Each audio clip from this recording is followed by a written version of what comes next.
কিন্তু ভিডিও করলে ওই ক্যামেরা ধরে দেয়, অনেক বলার পর ক্যামেরা ধরে দেয়। তো আজকেও যখন বলছি যে আমি ভিডিও করব তুই ক্যামেরাটা ধরে দে, তখন আমাকে বলছে মা আমার একটা শর্ত আছে। আমি তখন বললাম কি না, তুমি যদি আমাকে পাঞ্জা লড়াইয়ে হারাতে পারো তবেই তোমার ভিডিও ধরে দেবো, তা না হলে যদি তুমি হেরে যাও আমি ধরে দেব না। তো দেখা যাক বন্ধুরা আজকে মা ছেলের মধ্যে কে হারছে কে জিতছে। চ্যানেলটিকে লাইক সাবস্ক্রাইব করে পাশে থাকো এবং সঙ্গে থাকো, দেখতে থাকো।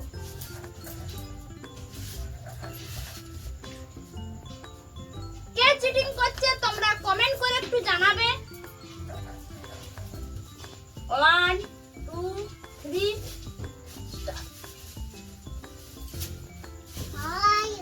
আমার ছেলে কিন্তু শুয়েই পড়ছে, তোমরা দেখো চিটিং করছে, তোমরা দেখতে থাকো, দেখতে থাকো।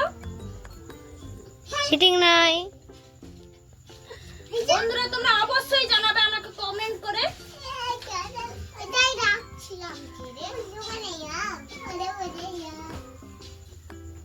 আমার ছেলে কিন্তু শুয়ে পড়ছে, তোমরা দেখো।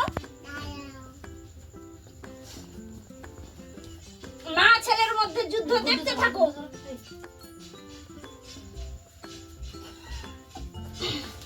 তো বন্ধুরা দেখতেই পেলে কে হারলো কে জিতলো। গাম বেরিয়ে গেছে। এবারে তো ওকে রোজ প্রত্যেকদিন ক্যামেরা ধরতেই হবে, কিছু করার নেই। তাহলে বন্ধুরা ভালো থাকো। আমি এই ছোট্ট ব্লগটি এই পর্যন্তই আমি রাখলাম।